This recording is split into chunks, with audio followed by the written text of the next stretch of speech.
So as we shoot this video, it is January and I'm sure that you're in the heat of the moment filling all your master's applications. Now we've been in the business for years and we see the most common questions and doubts that students have, and we're going to clarify all your application filling doubts in this one short video.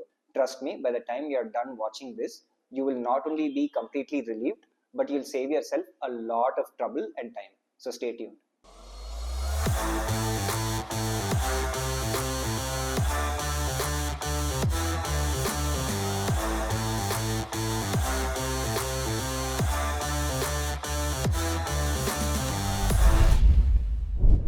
Okay, so the first question is the most common one that we get from applicants, and that is, should I waive my right to view the LOR? Now, in your applications, you have a little box that you have to tick when you're entering the recommender's details. And the university asks if you want to waive your right to review the LOR once your recommender has uploaded it. Now, should you waive your right or should you say no to waiving your right? In general, it's better for you to waive your right for viewing the LOR, because it says that you are okay not looking at what the recommender has written for you after the recommender has submitted it. Now, this shows a little bit of confidence that the recommender will have written nice things about you or given an accurate reflection of your capabilities. So it's a good option to waive your right. However, if by mistake by this point you have not waived your right to view the LOR, it's not a huge deal whatsoever. Don't break your head about it. But if you do have the choice, do waive your right. Question number 2 pertains to the recommendation letters as well, and why I'm covering the recommendation letters early in this video is because it's the one thing that can delay your application, because the uploading is often out of your control. What I recommend students and applicants to do is to have the recommenders upload the LOR before they submit the application as well. When the recommender submits the LOR, in relation to you submitting the application is immaterial. They can submit the LOR while you're filling the application. They can submit it after you submit the application. They can submit it even before you start filling anything else in the application as well.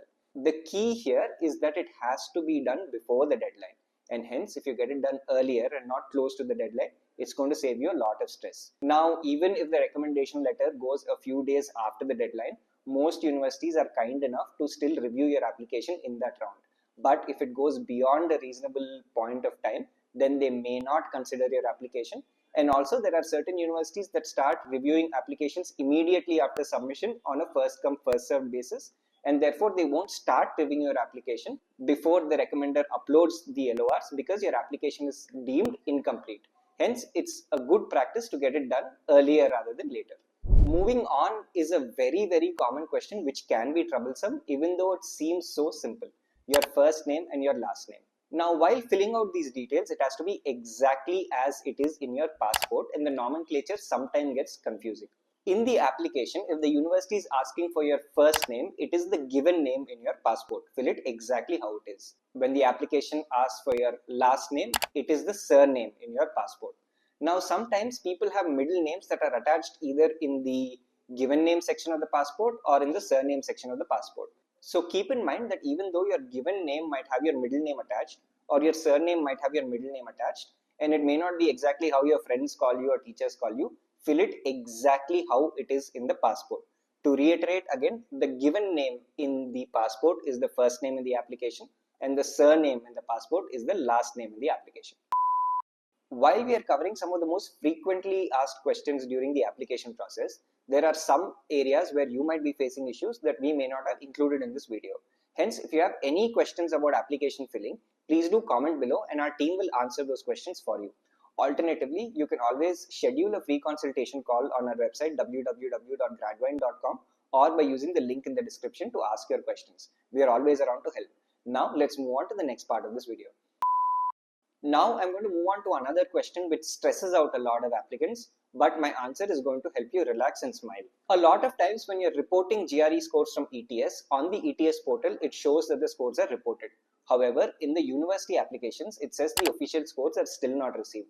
Students are often very worried because they assume that the application will not be reviewed or something is missing in the application. You'll have to understand that university portals take a lot of time to be updated. So when admissions committees are reviewing your application, once the ETS portal shows that your scores have been sent to the university, they have it on file. It just takes a lot of time for your portal to be updated because of the legacy systems in place with some of these application management tools. Therefore, as long as your score on ETS shows it's been reported to the university, don't worry about your application portal taking 2, 3 or even 4 weeks to get updated. It's absolutely normal. Even if you write an email to the university worried about this, they will tell you the same thing. So chill out a little bit. Now, moving on to the next question, which has become a gray area because of the era of test optional universities at this point in time. Should I report my scores through ETS to the university or no? If the university says they want official score reports, that means you have to use the codes on the ETS portal for the specific university and have the scores sent by paying a certain amount. If the university says unofficial scores are accepted, then you can just enter your scores on a text box and then upload a simple PDF report of your scores from the ETS website. Some universities will say submit your unofficial scores at the time of application, and if you are admitted, we'll ask for your official score reports later. Hence, you can just submit the PDF and then report the score by paying a sum after you get an admit.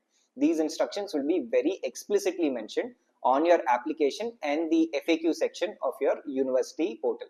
Now, obviously, the next follow-up question is going to be, where can I find the codes? And well, this is the simplest thing. A simple Google search saying XX University, XX Department GRE code will show up the first result, which is always accurate.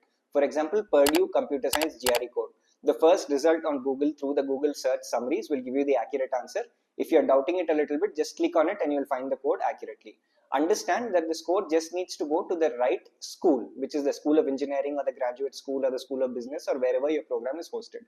Department codes don't matter because it's a centralized database. So just have the right school code under the university. Now your confusions don't end as soon as you're done filling the application. It also extends sometimes to when you're making the payments. We get a lot of candidates saying my payment is not going through. What is happening? Well, for this not to be a problem, you need to have an internationally activated debit card or a credit card. Usually you can do this through a simple net banking app or through your banking website, where you just need to toggle a button that enables international transactions. Once you do this, no payment will be a problem. Usually the most foolproof method is having an internationally activated credit card, but a lot of time internationally activated debit cards might work as well. Alright, so now all of that has been done and you are perhaps done with your application, relaxing a little bit, but all of a sudden you realize that you filled something wrong and you made a massive error. Is it the end of the world? What do you do at that point? Well, once again, don't worry. We've seen situations in the past where candidates have forgotten to upload the SOP itself in the application. All you have to do is write a nicely worded email to the university, say that a certain mistake has been made. Can I update my application in a certain way? They will give you an option to perhaps access your application and change that detail, or they will say just attach the document or mention the details that you want to change over email and then we will consider it. Understand that admissions committees in the US are very, very considerate and they also want to make this process as smooth for you as possible. Therefore, even if you made a mistake, a major mistake or a minor mistake, you can absolutely write an email to the university, explain the situation, and they will figure out a way for you to sort it out. So don't stress too much even if there's a minor mistake. However, be careful while filling your applications nonetheless to avoid a lot of stress.